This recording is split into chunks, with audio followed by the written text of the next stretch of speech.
Instalasi kabelan untuk IPTEL akan masukkan ke hub. Sini central hub untuk jaringan komputer dan IPTEL telepon jaringan.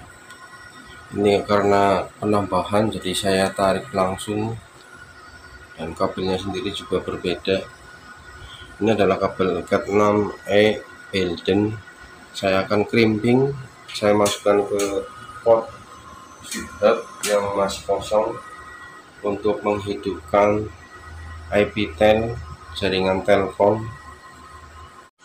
Ujung kabel sudah saya crimping, saya pasang soket RJ45, saya masukkan ke port switch hub yang masih kosong untuk menghidupkan jaringan teleponnya.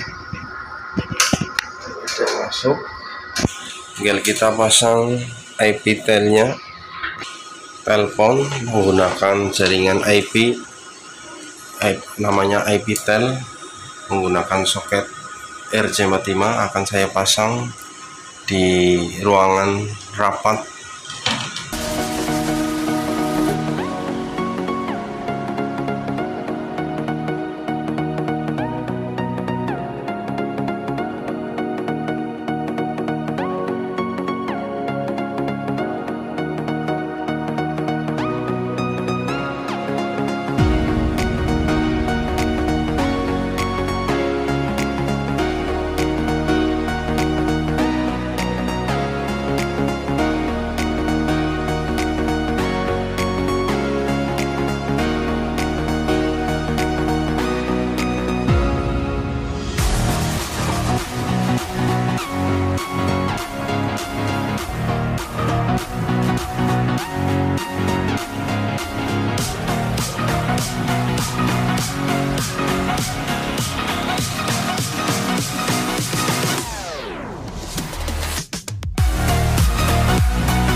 Selamat tes.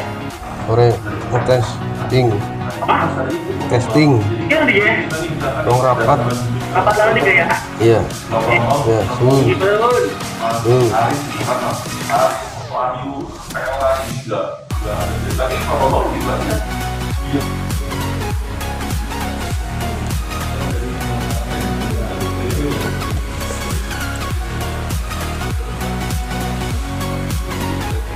Kapiten untuk ruang rapat sudah siap buat persiapan rapat oleh tim audit.